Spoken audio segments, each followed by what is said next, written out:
தேர்வாளர்கள் அனைவருக்கும் வணக்கம். நம்மளோட சேனலில் இருக்கக்கூடிய டெஸ்ட் பேட்ச்சில் நிறைய பேர் ஜாயின் பண்ணியிருக்கீங்க. இன்றைக்கி நம்ம குரூப்பில் வந்துட்டு ஃபஸ்ட்டு டெஸ்ட்டும் போயிடுச்சு. மார்னிங் கொஸ்டின் அனுப்பிச்சிருந்தேன். நிறைய பேர் வந்துட்டு ஒர்க்கில் இருந்திருப்பீங்க. ஈவினிங்குள்ளே கண்டிப்பாக எல்லாருமே அந்த டெஸ்ட் வந்து ஃபுல்லாகவே ரைட் பண்ணியிருப்பீங்க நம்புகிறேன். ஈவினிங் வந்து அதுக்கான ஆன்சர் ஷீட்டுமே நான் அனுப்பிச்சிருந்தேன். அந்த ஆன்சர் ஷீட்டில் வந்துட்டு நான் ஆன்சர் மட்டும் சொல்லாமல் அந்த ஸ்டெப் பை ஸ்டெப் எல்லாமே தான் நான் சென்ட் பண்ணியிருக்கேன்.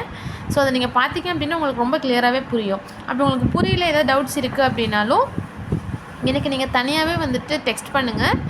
உங்களுக்கு அதுக்கான கிளாரிஃபிகேஷன்ஸை நான் தரேன். இதுவே நிறைய பேர் வந்து டவுட்டுன்னு சொல்லிட்டு சொன்னீங்க அப்படின்னா அதுக்கான ஒரு வீடியோவாக கூட நான் வந்துட்டு உங்களுக்கு வாட்ஸ்அப்பில் சென்ட் பண்ணிடுறேன். சரிங்களா? ஓகே, இன்றைக்கி நம்ம செகண்ட் யூனிட்டில் டிஃப்ரென்ஷியேஷன்லேருந்து அடுத்தடுத்த டாபிக்ஸ் தான் பார்க்க போகிறோம். இதில் இன்றைக்கி இம்ப்ளிசிட் டிஃப்ரென்ஷியேஷன்னா என்ன, எக்ஸ்பிளிசிட் டிஃப்ரென்ஷியேஷன்னா என்ன, இது ரெண்டுமே வந்துட்டு மோரலஸ் ஒரே மாதிரி தான் இருக்கும். சின்ன வேரியேஷன்ஸ் தான் இருக்கும். அதில் உங்களுக்கு டெஃபினிஷன் சொல்லும்போது புரியும். அடுத்து பார்ஷியல் டிஃப்ரென்ஷியேஷன். பார்ஷியல் டிஃப்ரென்ஷியேஷனை பொறுத்த வரைக்கும் நமக்கு 4 டைப்ஸ் இருக்கும். பேசிக் வேரியபிள்ஸ் வச்சு ஒரு டைப் இருக்குது, மல்டி வேரியபிள்ஸ் வச்சு ஒரு டைப் இருக்குது. எக்ஸ்போனென்ஷியல் அண்ட் லாகரிதம் டேர்ம்ஸ் வந்துச்சுன்னா அப்போ நம்ம எப்படி பார்ஷியலி டிஃப்ரென்ஷியேட் பண்ணுறது அப்படின்றதுக்கும் இருக்குது. செகண்ட் ஆர்டர் பார்ஷியல் டெரிவேட்டிவ்ஸும் இருக்குது. நம்ம நார்மலாக டெரிவேட்டிவ் அப்படின்னாலே first order, second order, nth order எல்லாமே பார்த்துருக்கோம் இல்லையா? அது நம்மளுக்கு பார்ஷியலாக கேட்கும்போது எப்படி ஃபைண்ட் பண்ணுறது அப்படின்றது எல்லாமே தான் நம்ம இன்றைக்கி இந்த வீடியோவில் பார்க்க போகிறோம். இந்த வீடியோவில் நம்ம இப்போ நான் சொன்னதுக்கான டெஃபினிஷன்ஸ் மட்டும் இல்லாமல் அது ரிலேட்டடான ப்ராப்ளம்ஸுமே உங்களுக்கு நான் வந்துட்டு சொல்லுவேன். எக்ஸாம்பிள் ப்ராப்ளம்ஸுமே நான் வந்துட்டு உங்களுக்கு கிளியராகவே சொல்லியிருக்கேன். ஸோ வீடியோவை ஸ்கிப் பண்ணாமல் கடைசி வரைக்கும் ஃபுல்லாக பாருங்கள், உங்களுக்கு ரொம்ப நல்லாவே புரியும். சரிங்களா? வாங்க வீடியோக்குள்ளே போகலாம். Explicit differentiation. நான் சொன்னேன் இல்லையா, எக்ஸ்பிளிசிட்ன்றதும் இம்ப்ளிசிட்ன்றதும் மோரலஸ் சேமாக இருக்க மாதிரி தான் இருக்கும். சின்ன ஒரு வேரியேஷன் இருக்குன்னு சொன்னேன். அது என்ன அப்படின்னா, எக்ஸ்பிளிசிட் அப்படின்னு பார்க்கும்போது y = f(x) இந்த ஃபார்மெட்டில் தான் இருக்கும். நமக்கு ஈக்குவல்ட்டுக்கு லெஃப்ட் சைடில் y மட்டும்தான் இருக்கும், ரைட் சைடில் x வச்சு ஒரு ஃபங்க்ஷன் இருக்கும். சரிங்களா? எக்ஸை பேஸ் பண்ணி ஒரு ஃபங்க்ஷன் நமக்கு கொடுத்துருப்பாங்க. For example y = x² + 3x. ஓகேவா? ஈக்குவல்ட்டுக்கு லெஃப்ட் சைடில் பார்த்தோம் அப்படின்னா y மட்டும்தான் இருக்கும், ரைட் சைடில் எக்ஸை பேஸ் பண்ணி ஒரு ஃபங்க்ஷன் நமக்கு கொடுத்துருக்காங்க. இதில் நம்ம கொஸ்டின் எப்படி கேட்பாங்க அப்படின்னா dy/dx ஃபைண்ட் பண்ணுங்கள் அப்படின்னு தான் நமக்கு கொஸ்டின் கேட்க போகிறாங்க. dy/dx அப்படின்னா என்ன? கொடுத்துருக்கூடிய ஈக்குவேஷனை எக்ஸை பொறுத்து டிஃப்ரென்ஷியேட் பண்ணணும். நமக்கு தெரியும் தானே. இப்போ நம்ம ஒய்யை வந்து ஒன் டைம் டிஃப்ரென்ஷியேட் பண்ணோன்னா நமக்கு என்ன கிடைக்கும்? dy/dx கிடைக்கும். x² இருக்குது, x² டிஃப்ரென்ஷியேட் பண்ணோன்னா 2x கிடைக்கும். 3x டிஃப்ரென்ஷியேட் பண்ணோம் அப்படின்னா 3 கிடைக்கும். அவ்வளோதான் ஆன்சர். ஓகேவா? எக்ஸ்பிளிசிட் டிஃப்ரென்ஷியேஷனுக்கு என்ன மீனிங் அப்படின்னா y = f(x)ன்ற ஃபார்மேட்டில் இருக்கும். ஈக்குவல்ட்டுக்கு லெஃப்ட் சைடில் y மட்டும்தான் இருக்கும், ரைட் சைடில் எக்ஸை மட்டும் வச்சுருக்கக்கூடிய ஒரு ஃபங்க்ஷன் கொடுத்துருப்பாங்க. இந்த ஃபங்க்ஷனில் ஒய்யோ இசட்டோ எந்த டேர்ம்ஸுமே இருக்காது, எக்ஸ் டேர்ம்ஸ் மட்டும்தான் இருக்கும். சரிங்களா? இதில் கொஷின்ஸ் எப்படி கேட்பாங்க? dy/dx வந்து ஃபைண்ட் பண்ணுங்கன்னு தான் கொஷின் கேட்க போகிறாங்க. ஓகேங்களா? ரொம்ப கிளியராக இருப்பீங்கன்னு நினைக்கிறேன். நம்ம சொல்லியிருக்கக்கூடிய அந்த 32 ஃபார்முலாஸை நீங்கள் படிச்சிட்டிங்க அப்படின்னா நமக்கு இதில் கேட்கக்கூடிய எந்த கொஸ்டினாக இருந்தாலும் நம்ம ஈஸியாக டிஃப்ரென்ஷியேட் பண்ணி கண்டுபிடிச்சிடலாம். இதில் நமக்கு வேறு எந்த ஒரு பெரிய ஃபார்முலாஸுமே யூஸ் பண்ண போகிறது கிடையாது. ஒன் டைம் டிஃப்ரென்ஷியேஷன், அவ்வளோதான். ரொம்ப ஈஸியாக நம்ம ஃபைண்ட் பண்ணிடலாம். சரிங்களா? வாங்க அடுத்த டாபிக் பார்க்கலாம். அடுத்து இம்ப்ளிசிட் டிஃப்ரென்ஷியேஷன். இம்ப்ளிசிட் டிஃப்ரென்ஷியேஷன் அப்படின்றது என்ன ஃபார்மேட்டில் இருக்குன்னா f(x, y) = 0ன்ற ஃபார்மேட்டில் இருக்கும். சரிங்களா? அதாவது நமக்கு கொடுத்துருக்கக்கூடிய ஃபங்க்ஷன் வந்து எக்ஸ் ஒய் எல்லாமே மிங்கிளாக இருக்கக்கூடிய ஒரு ஃபங்க்ஷனாக நமக்கு கொடுத்துருப்பாங்க, =0 இருக்கும். சரிங்களா? இந்த மாதிரி ஒரு ஃபங்க்ஷன் கொடுத்துட்டு இதுலேருந்து நமக்கு dy/dx ஃபைண்ட் பண்ணுங்கள் அப்படின்னு தான் கொஷின்ஸ் கேட்பாங்க. எக்ஸ்பிளிசிட்டுக்கும் இம்ப்ளிசிட்டுக்கும் ஒரே ஒரு வித்தியாசம்தான். எக்ஸ்பிளிசிட்னு பார்க்கும்போது y = f(x)ன்ற ஃபார்மேட்டில் இருக்கும். இம்ப்ளிசிட் அப்படின்னா f(x, y) = 0ன்ற ஃபார்மேட்டில் இருக்கும். அவ்வளோதான், ரொம்ப சிம்பிள். இப்போ ஃபஸ்ட்டு எக்ஸாம்பிள் பார்க்கலாம். f(x, y) = x² + y + 3xy. இதுலேருந்து நமக்கு dy/dx கண்டுபிடிக்கணும். சரிங்களா? நமக்கு எக்ஸ்பிளிசிட்டை பொறுத்த வரைக்கும் லெஃப்ட் சைடில் y இருக்கும். ஸோ ஒன் டைம் டிஃப்ரென்ஷியேட் பண்ணோம் அப்படின்னா நமக்கு ஈஸியாக ஆன்சர் ஃபைண்ட் பண்ணிடுவோம். இங்கே நமக்கு ஒரு ஃபங்க்ஷன் கொடுத்துருக்காங்க, x, y ரெண்டுமே மிங்கிளாக இருக்கக்கூடிய ஒரு ஃபங்க்ஷன் கொடுத்துருக்காங்க, மல்டி வேரியபிள் ஃபங்க்ஷன். அப்போ இந்த இடத்துல நமக்கு dy/dxன்றதை டைரெக்டாக கண்டுபிடிக்க முடியாது. நம்ம ஒன் டைம் ஃபுல்லாகவே டிஃப்ரென்ஷியேட் பண்ணிவிட்டு அதில் எங்கெல்லாம் dy/dx இருக்கோ அதெல்லாம் நம்ம காமனாக வெளியில் எடுத்து ஈக்குவல் டுக்கும் அந்த சைட் கொண்டு போனோம் அப்படின்னா நமக்கான ஆன்சர் கிடச்சிரும். சரிங்களா? இது நம்ம டிஃப்ரென்ஷியேட் பண்ணிடலாமா? x² நம்ம இந்த டிஃப்ரென்ஷியேஷன் எதை பொறுத்து பண்ணுறோம்? எக்ஸை பொறுத்து தான் டிஃப்ரென்ஷியேட் பண்ண போகிறோம். சரிங்களா? அதில் கிளியராக இருங்க. x² டிஃப்ரென்ஷியேட் பண்ணோம் அப்படின்னா 2x கிடைக்கும். ஒய்யை டிஃப்ரென்ஷியேட் பண்ணணும். ஒய்யை டிஃப்ரென்ஷியேட் பண்ண என்ன கிடைக்கும்? dy/dxன்னு கிடைக்கும். ப்ளஸ் 3xy இருக்கா? இதை நம்ம எக்ஸை பொறுத்து தான் டிஃப்ரென்ஷியேட் பண்ண போகிறோம். பண்ணால் என்ன கிடைக்கும்? 3ன்றது வந்து கான்ஸ்டன்ட் டேர்மாக, ஸோ நம்ம அதை அப்படியே வச்சுக்கிறோம். எக்ஸை அப்படியே வச்சுட்டு ஒய்யை பண்ணேன்னா dy/dx ப்ளஸ் ஒய்யை அப்படியே வச்சுட்டு எக்ஸை பண்ணேன்னா 1ன்னு கிடைக்கும், ஈக்குவல் டு 0. ஓகேவா? கரெக்டாக? நெக்ஸ்ட் என்ன பண்ண போகிறேன் அப்படின்னா 2x அப்படியே இருக்கட்டும், dy/dx. இந்த 3 உள்ளே மல்டிப்ளை பண்ணிக்கிறேன். 3x dy/dx plus 3y equal to 0. நமக்கு dy/dx மட்டும்தானே வேணும். அப்போ பேலன்ஸ் இருக்க எல்லா டேர்ம்ஸுமே நம்ம அனதர் சைட் கொண்டு போகணும். கொண்டு போனோம் அப்படின்னா இதில் ஃபஸ்ட்டு என்ன பண்ண போகிறேன் அப்படின்னா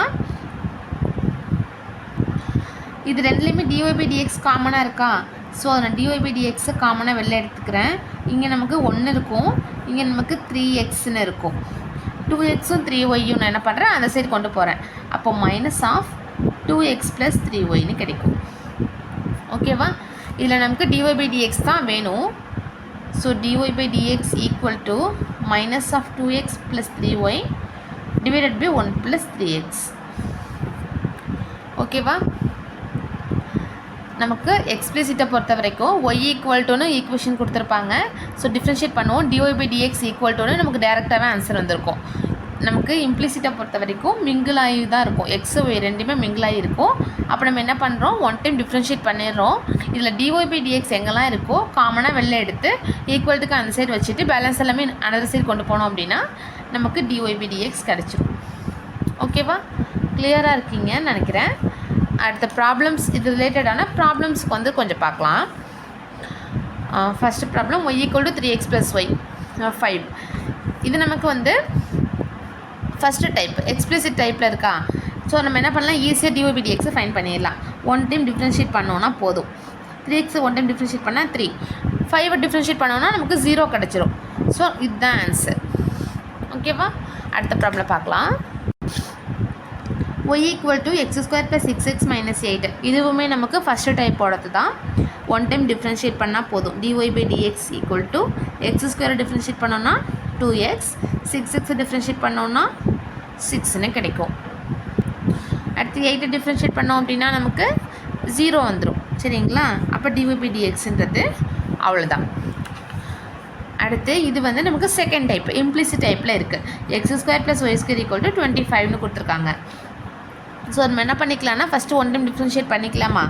x²னா எக்ஸை பொறுத்து டிஃப்ரென்ஷியேட் பண்ணுறேன். அப்போது 2xன்னு கிடைக்கும்.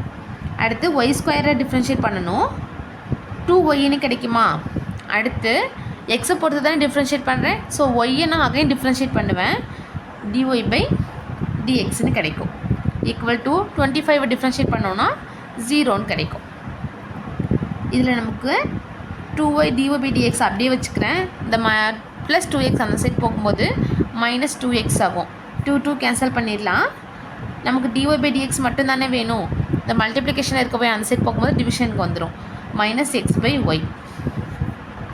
அவ்வளோதான். ஓகேவா? ரொம்ப ரொம்ப சிம்பிளான ப்ராப்ளம்ஸ் தான் இதெல்லாமே. பட் கொஸ்டின் கேட்கும்போது இது இப்போ நான் சொன்னேன் இல்லையா, y² டிஃப்ரென்ஷியேட் பண்ணுறது இந்த அப்போ நம்ம வந்து நார்மலாக நம்ம டிஃப்ரென்ஷியேட் பண்ணால் 2y தானே வரும் அப்படின்னு அதோட ஸ்டாப் பண்ணிட்டோம் அப்படின்னா நமக்கு சம் தப்பாயிடும். இந்த இடத்துல நம்ம கொஞ்சம் வந்து நம்ம மைண்டு வந்து ரிலாக்ஸாக வச்சுட்டு கான்சன்ட்ரேஷனோட போட்டிங்க அப்படின்னா சம் உங்களுக்கு ரொம்ப ரொம்ப ஈஸி தான். ஒய் நம்ம எக்ஸை பொறுத்து டிஃப்ரென்ஷியேட் பண்ண போகிறோம், பட் ஒய்யை பண்ணுறோம் அப்படின்றப்போ நம்ம y² ஃபஸ்ட்டு பண்ணிவிட்டு ஒய்ன்றது அகைன் டிஃப்ரென்ஷியேட் பண்ணுவோம். ஓகேவா? இந்த இடத்துலலாம் கொஞ்சம் கான்சன்ட்ரேஷனோடு இருங்க. அடுத்த ப்ராப்ளம் பார்க்கலாம். 3x³ - 5y² + 9x = 25 - 15y. ஓகேவா? இதில் நமக்கு எக்ஸ் ஒய் எல்லாமே மிங்கிள் ஆகி இருக்குதா. ஸோ இதை நம்ம என்ன பண்ணிக்கலாம்னா ஃபஸ்ட்டு ஒன் டைம் டிஃப்ரென்ஷியேட் பண்ணிடலாம். பண்ணிவிட்டு நம்ம டிஒய் பை டிஎக்ஸை காமனாக வெளில எடுக்க ட்ரை பண்ணலாம். 3x கியூபை வந்து ஒன் டைம் டிஃப்ரென்ஷியேட் பண்ணால் என்ன கிடைக்கும், 9x² கிடைக்கும். மைனஸ் 5ன்றது கான்ஸ்டன்ட் டேர்ம்ஸ் அப்படியே வச்சுக்கிறேன். 2y² டிஃப்ரென்ஷியேட் பண்ணுறேன். அப்போ 2y கிடைக்குமா, 2y ஒய்யை அகைன் டிஃப்ரென்ஷியேட் பண்ணுறேன், dy by dx plus 9x differentiate பண்ணால் 9 கிடைக்கும். ஈக்குவல் டு 25 டிஃப்ரென்ஷியேட் பண்ணால் நமக்கு 0 கிடச்சிருமா. மைனஸ் 15y இருக்குது. மைனஸ் 15ன்றது கான்ஸ்டன்ட் டேர்ம், ஸோ அப்படியே வச்சுக்கிறேன். ஒய்யை பண்ணேன் அப்படின்னா dy பை dxன்னு கிடைக்கும். ஓகேவா. இப்போ நம்ம என்ன பண்ணலாம் அப்படின்னா constant terms dy by dx இருக்க டேர்ம்ஸ் ஒரு சைடும் பேலன்ஸ் இருக்க எல்லா டேர்ம்ஸையும் ஒரு சைடும் வச்சுக்கலாம். இங்கே நமக்கு 9y² 9 இது ரெண்டுலேயுமே வந்துட்டு dy பை dx இல்லை இல்லையா, நான் அதை மட்டும் நான் இந்த சைடு வச்சுக்கிறேன். 9x² plus 9 equal to minus 15 dy by dx. இந்த மைனஸ் 5 அந்த சைடு போகும்போது ப்ளஸ் ஆகிடும். 5 × 2 10 10y dy பை dx. ஓகேவா. இது ரெண்டுலேயுமே dy பை dxன்றது காமனாக இருக்குது இல்லையா. ஸோ நான் dy பை dxை மட்டும் எடுத்துக்கிறேன். பேலன்ஸ் என்ன இருக்கும், மைனஸ் 15 ப்ளஸ் 10yன்னு இருக்கும். இந்த சைடு 9x² ப்ளஸ் 9ன்றது அப்படியே தான் இருக்கும். நமக்கு dy பை dx மட்டும் தானே வேணும். ரிமைண்டர் இருக்கிறத இந்த சைடு கொண்டு வந்துக்கலாமா. கொண்டு வந்தோன்னா அது எப்படி இருக்கும், நமக்கு டிவிஷனில் கிடைக்கும். Minus 15 plus 10y. இதுதான் நமக்கான dy பை dx. ஓகேவா. அடுத்த ப்ராப்ளம் பார்க்கலாம். x² plus xy² equal to 3x. ஓகேவா. நம்ம டிஃப்ரென்ஷியேட் பண்ணிக்கலாம்.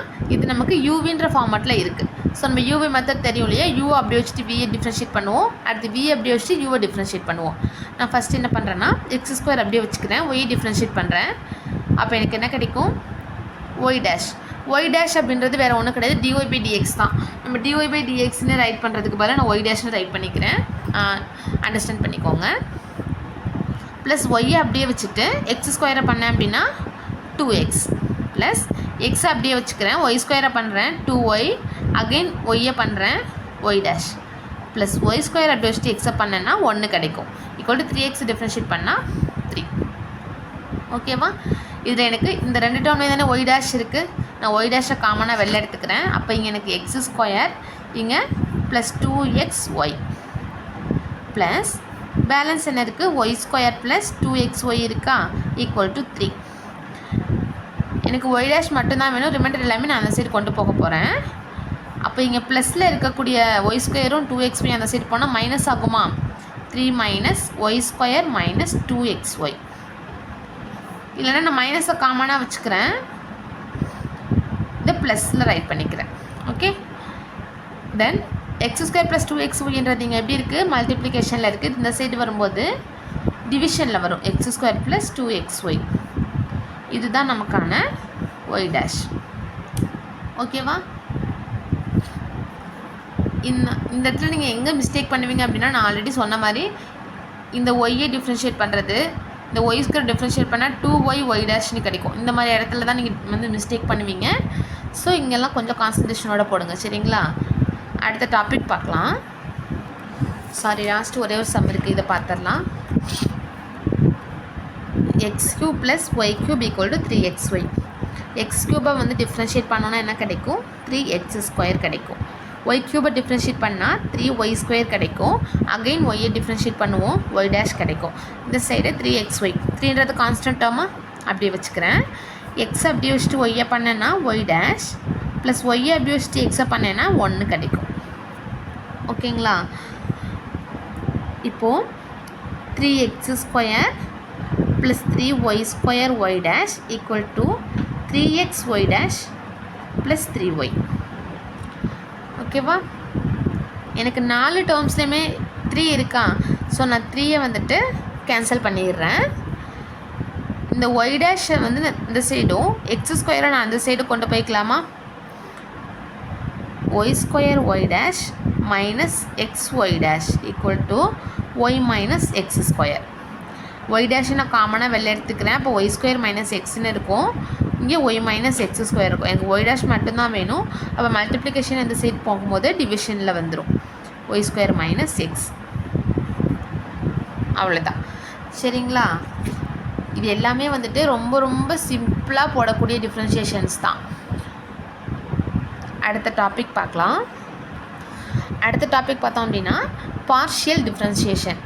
பார்ஷியல் டிஃப்ரென்ஷியேஷன் அப்படின்றது என்னென்னா, எஃப் ஆஃப் எக்ஸ் கமா ஒய்னு ஒரு ஃபங்க்ஷன் கொடுத்துருப்பாங்க. F of X comma Y அப்படின்னா என்ன அர்த்தம்? இந்த ஃபங்க்ஷனில் எக்ஸ்ன்ற டேர்ம்ஸும் இருக்கும், ஒய்ன்ற டேர்ம்ஸுமே இருக்கும். இதில் நமக்கு இதை தான் வந்துட்டு பார்ஷியல் டிஃப்ரென்ஷியேட்னு சொல்லுவோம். டோ F by to X, to F by to Y, இதெல்லாம் வந்து பார்ஷியலி டிஃப்ரென்ஷியேட் பண்ணுறது. அதாவது இப்போ டோ எஃப் பை டோ எக்ஸ் அப்படின்னா ஒரு ஃபங்க்ஷன் கொடுத்துருப்பாங்க, அதை நான் எக்ஸை பொறுத்து டிஃப்ரென்ஷியேட் பண்ண போகிறேன். அப்படி பண்ணும்போது எக்ஸை தவிர இது எல்லாமே எனக்கு 0. இப்போ எக்ஸ் ஒய் 2 டேர்ம்ஸ் இருக்குன்னு சொல்லியிருக்கோமா, எக்ஸை பொறுத்து நான் டிஃப்ரென்ஷியேட் பண்ணுறேன் அப்படின்னா எனக்கு இந்த இடத்துல ஒய்ன்றது ஒரு கான்ஸ்டண்ட்டாக இருக்கும். ஓகேவா? எக்ஸை பொறுத்து டிஃப்ரென்ஷியேட் பண்ணுறேன், பார்ஷியல் டிஃப்ரென்ஷியேட் வந்து எக்ஸை பொறுத்து பண்ணுறேன்னா எக்ஸை தவிர இது எல்லா வேரியபிள்ஸுமே எனக்கு கான்ஸ்டண்ட்டாக இருக்கும். ஓகேவா? இங்கே ஒய்யை பொறுத்து டிஃப்ரென்ஷியேட் பண்ணுறேன். ஸோ எக்ஸுன்றது ஒரு கான்ஸ்டன்ட் டேர்மாக இருக்கும். ஓகேவா? இதில் நமக்கு 4 டைப்ஸ் இருக்குதுன்னு சொல்லியிருக்கேன். பேசிக் பாலினாமியல், மல்டிவேரியபிள் ஃபங்க்ஷன்ஸ் வச்சுருக்குது, எக்ஸ்போனன்ஷியல் அண்ட் லாகரிதம் வந்து இருக்கக்கூடிய ஒரு function, second order partial derivatives. இந்த 4 பற்றி நம்ம கொஞ்சம் பிரத்தாக பார்த்துடலாம். பேசிக் பாலினாமியல் அப்படின்றது நமக்கு நார்மல் இருக்கக்கூடிய ஒரு பேசிக்கான ஒரு function. 3x² y + 4y³ X ஒய்ன்ற 2 வேரியபிள் மட்டும் இருக்கக்கூடிய ஒரு ஃபங்க்ஷனை தான் பேசிக் பாலினாமியல் ஃபங்க்ஷன் நம்ம சொல்கிறோம். இதில் நமக்கு என்ன ஃபைன் பண்ணி சொல்லியிருக்காங்க? டோ எஃப் பை டோ எக்ஸும் டோ எஃப் பை டோ ஒய்யும் ஃபைன் பண்ணி சொல்லியிருக்காங்க. First do F by to X கண்டுபிடிச்சிடலாமா? இப்போ நான் இந்த ஃபங்க்ஷனை எக்ஸை பொறுத்து டிஃப்ரென்ஷியேட் பண்ண போகிறேன். அப்போது ஒய்ன்ற டேர்ம்ஸ் எல்லாமே எனக்கு என்னவாக இருக்கும்? ஒரு கான்ஸ்டண்ட்டாக இருக்கும். ஓகேவா? இப்போ எனக்கு இந்த இடத்துல எக்ஸை பொறுத்து டிஃப்ரென்ஷியேட் பண்ணுறேன்னா அப்போ 3யும் ஒய்யும் கான்ஸ்டன்ட் டேர்மு, கான்ஸ்டன்ட் அப்படியே வச்சுக்கிறேன். எக்ஸ் ஸ்கொயரை பண்ணேன்னா எனக்கு என்ன கிடைக்கும்? 2xன்னு கிடைக்கும். ஓகேவா? இங்கே எனக்கு எக்ஸை பொறுத்து தானே டிஃப்ரென்ஷியேட் பண்ணுறேன். அப்போது எனக்கு 4ம் ஒரு கான்ஸ்டன்ட் தான், y³ ஒரு கான்ஸ்டன்ட் தான். ஸோ இந்த ஃபுல் டேர்மே ஒரு கான்ஸ்டன்ட் டேர்ம் தான். கான்ஸ்டண்ட்டை டிஃப்ரென்ஷியேட் பண்ணால் எனக்கு என்ன கிடைக்கும்? 0ன்னு கிடைச்சிடும். ஓகேவா? அப்போ எனக்கு ஆன்சர் என்ன வரும்? 6xyன்னு கிடைக்கும். ஓகேவா? அடுத்து to F by to Y fine பண்ணலாம். இப்போ இந்த ஃபங்க்ஷனை நான் ஒய்யை பொறுத்து டிஃப்ரென்ஷியேட் பண்ண போகிறேன். அப்போ எனக்கு எக்ஸ் டேர்ம்ஸ் எல்லாமே எப்படி இருக்கும்? ஒரு கான்ஸ்டண்ட்டாக இருக்கும். ஓகேங்களா? 3x² ஒய், இதில் எனக்கு 3x², இது ரெண்டுமே கான்ஸ்டன்ட் டேர்ம். ஸோ அப்படியே வச்சுக்கிறேன். ஒய்யை டிஃப்ரென்ஷியேட் பண்ணேன்னா எனக்கு என்ன கிடைக்கும்? 1ன்னு கிடைக்கும். ஒய்யை பொறுத்து ஒய்யை டிஃப்ரென்ஷியேட் பண்ணுறேன். ஸோ 1ன்னு கிடைக்கும். ப்ளஸ் 4ன்றது கான்ஸ்டன்ட் டேர்ம். y³ டிஃப்ரென்ஷியேட் பண்ணேன்னா 3y² கிடைக்கும். 3x² plus 12y². இதில் நம்ம 3யை காமனாக வெளில எடுத்தோம் அப்படின்னா x² ப்ளஸ் 4y² கிடைக்கும். ஓகேங்களா? அவ்வளோதான். பார்ஷியல் டிஃப்ரென்ஷியேஷனை பொறுத்த வரைக்கும் எக்ஸை பொறுத்து பண்ணுறேன்னா ரிமைண்டர் இருக்கக்கூடிய எல்லா டேர்ம்ஸுமே, எல்லா வேரியபிள்ஸுமே எனக்கு ஒரு கான்ஸ்டண்ட்டாக எடுத்துக்கணும். சரிங்களா? இது பேசிக் பாலினாமியல். எக்ஸ் ஒய்ன்ற 2 வேரியபிள்ஸ் மட்டும் வச்சு வரக்கூடிய ஒரு ஃபங்க்ஷனுக்கு. மல்டி வேரியபிள் ஃபங்க்ஷன் அப்படின்னு பார்த்தோம்னா எக்ஸ் ஒய் இசட்னு சொல்லி 3 வேரியபிள்ஸுமே இருக்கும் இந்த ஃபங்க்ஷனுக்கு. இதுலேருந்து நம்ம கண்டுபிடிச்சிடலாமா? Do F by to X, to F by to X, எக்ஸை பொறுத்து தான் டிஃப்ரென்ஷியேட் பண்ணுறேன். அப்போ எக்ஸை தவிர மீதி எல்லாமே, அதாவது ஒய் இசட் எல்லாமே எனக்கு என்னவாக இருக்கும்? ஒரு கான்ஸ்டன்ட் டேர்மாக இருக்கும். சரிங்களா? இப்போ x² ஒய், எனக்கு இந்த இடத்துல ஒய்ன்றது ஒரு கான்ஸ்டன்ட் டேர்மு. x² டிஃப்ரென்ஷியேட் பண்ணேன்னா 2x ப்ளஸ் y² இசட், எக்ஸை பொறுத்து தானே பண்ணுறேன். அப்போ ஒய்ன்றதும் ஒரு கான்ஸ்டன்ட், இசட்ன்றதும் ஒரு கான்ஸ்டன்ட். ஸோ இந்த மொத்தமாக சேர்த்தாலே ஒரு கான்ஸ்டன்ட் டேர்மு. கான்ஸ்டன்ட்டை டிஃப்ரென்ஷியேட் பண்ணேன்னா எனக்கு 0ன்னு கிடைக்கும். எக்ஸ் இசட்டு, இசட்டுன்றது கான்ஸ்டன்ட் டேர்மு, எக்ஸை பண்ணால் 1. அப்போ எனக்கு ஆன்சர் என்ன கிடைக்கும்? 2xy plus Z. ஓகேவா? அடுத்து to F by to Y கண்டுபிடிச்சிடலாமா? இந்த ஃபுல் ஈக்குவேஷன்ஸில் ஒய்யை பொறுத்து டிஃப்ரென்ஷியேட் பண்ண போகிறேன். அப்போ எனக்கு x²ன்றது கான்ஸ்டண்ட்டாக இருக்கும். ஒய்யை பண்ணேன்னா 1. இங்கே இசட்ன்றது கான்ஸ்டன்ட் டேர்மு, y² பண்ணேன்னா 2y கிடைக்கும். எக்ஸுன்றது கான்ஸ்டன்ட், இசட்டுன்றது கான்ஸ்டன்ட், மொத்தமாகவே ஒரு கான்ஸ்டன்ட் நம்ம டிஃப்ரென்ஷியேட் பண்ணால் 0. அப்போ என்ன வரும்? x² + 2yz. ஓகேவா? அவ்வளோதான். இதுலேருந்து நமக்கு ∂f/∂z கேட்கல. சப்போஸ் அது கேட்டாங்கனாலும் போட்டுக்கலாம் ∂z. நான் இசட்டை பொறுத்து டிஃப்ரென்ஷியேட் பண்ணுறேன். இங்கே எனக்கு அப்போ எக்ஸும் கான்ஸ்டன்ட், ஒய்யும் கான்ஸ்டன்ட், அப்போ இங்கே 0ன்னு வந்துடும். இங்கே y²ன்றது கான்ஸ்டன்ட், இசட்டை பண்ணால் 1. அங்கே எக்ஸுன்றது கான்ஸ்டன்ட், இசட்டை பண்ணால் 1. அப்போ ஆன்சர் என்ன வரும்? x + y². ஓகேவா? மல்டி வேரியபிள் ஃபங்க்ஷன்ஸ் கொடுத்து அங்கே நமக்கு பார்ஷியலி டிஃப்ரென்ஷியேட் கண்டுபிடிக்க சொன்னாங்க அப்படின்னா இப்படி தான் கண்டுபிடிப்போம். அடுத்த டைப் பார்த்துடலாம். எக்ஸ்போனன்ஷியலும் லாகரிதமும் ரெண்டில் எது வந்து நமக்கு ஒரு ஃபங்க்ஷனில் வந்தாலும் அப்போ நம்ம எப்படி பார்ஷியலி டிஃப்ரென்ஷியேட் பண்ணுறதுன்றதை பார்க்கலாம். இப்போ f(x, y)(x⁵ log y)ன்னு கொடுத்துருக்காங்க. இது நமக்கு ∂f/∂xும் ∂f/∂yயும் ஃபைன் பண்ணிக்கணும். ஃபைன் பண்ணிடலாம். ∂f/∂x கண்டுபிடிக்கணும். எக்ஸை பொறுத்து டிஃப்ரென்ஷியேட் பண்ணும்போது எனக்கு ஒய்ன்றது என்னென்னு சொல்லியிருக்கேன், ஒரு கான்ஸ்டன்ட் டேர்ம்னு சொல்லியிருக்கேன்னா, இங்கே நமக்கு எக்ஸ்போனன்ஷியல் டேர்ம் வந்தாலும் சரி, இல்லை லாகரிதம் டேர்ம் வந்தாலும் சரி, அது ஃபுல்லாகவும் நம்ம என்ன எடுத்துக்குவோம்னா ஒரு கான்ஸ்டன்ட் டேர்மாக தான் எடுத்துக்குவோம். ஒய் எனக்கு கான்ஸ்டன்ட்னா இந்த ஃபுல் லாகுமே எனக்கு கான்ஸ்டன்ட் தானே.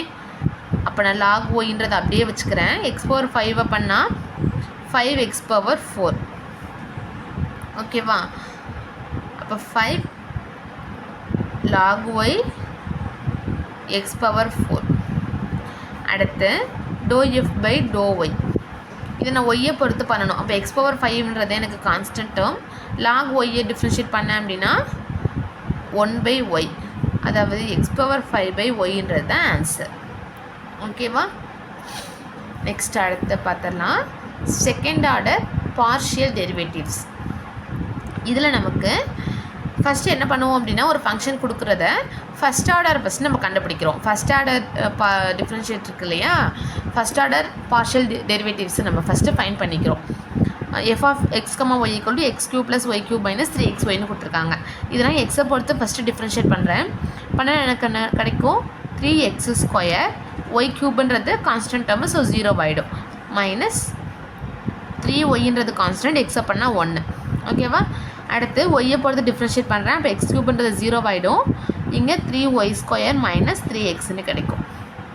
கரெக்டா?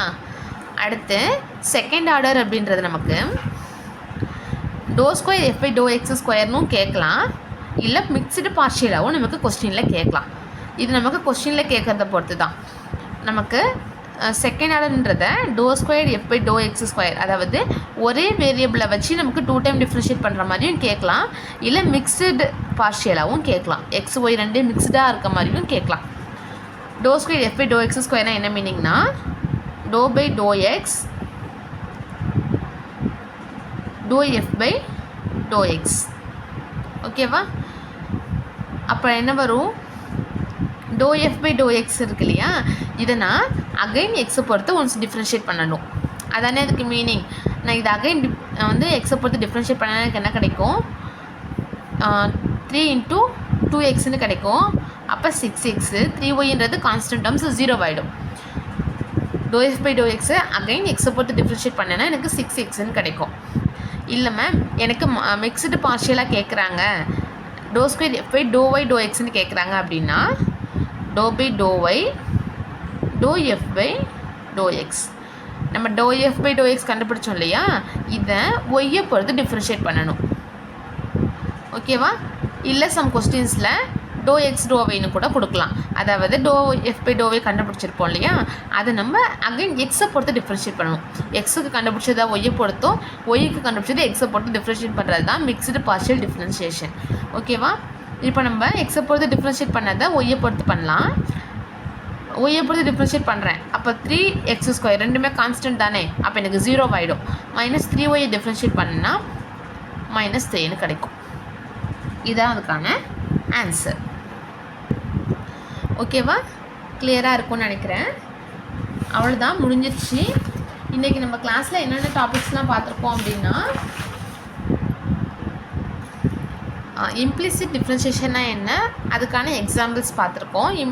எக்ஸ்பிளிசிட் டிஃப்ரென்ஷியேஷன்னா என்ன, அதுக்கான எக்ஸாம்பிள்ஸ் அண்ட் ப்ராப்ளம்ஸும் பார்த்தோம். பார்ஷியல் டிஃப்ரென்ஷியேஷன்ஸில் 4 டைப்ஸ் இருக்கும். அந்த 4 டைப்ஸுக்குமே என்னென்ன மாதிரி கொஷின்ஸ் கேட்பாங்கன்னு சொல்லிட்டு நான் உங்களுக்கு எக்ஸாம்பிள் சொல்லியிருக்கேன்.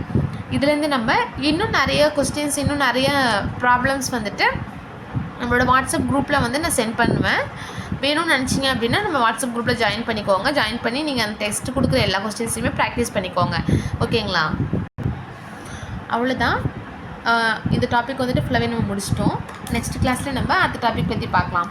நிறைய பேர் வந்து மேம் இப்போ தானே வந்து first unit second unit start பண்ணியிருக்கோம், நம்ம 10 யூனிட்ஸுமே வந்து கம்ப்ளீட் பண்ணிடுவீங்களா, நம்ம ஃபுல்லாகவே வந்துட்டு ப்ரிப்பேர் பண்ணி முடிச்சிட முடியுமா அப்படின்னு சொல்லிட்டு நிறைய பேர் கேட்குறீங்க.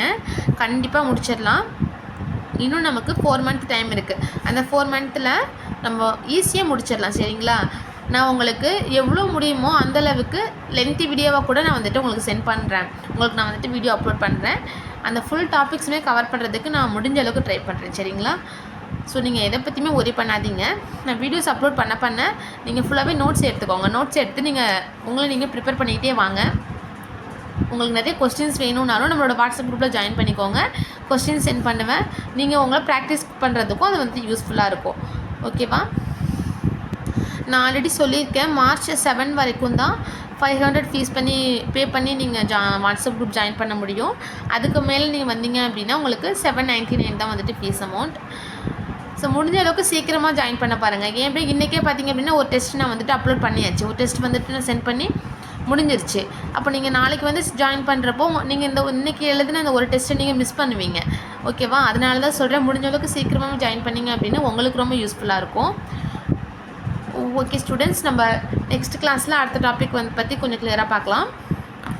தேங்க்யூ.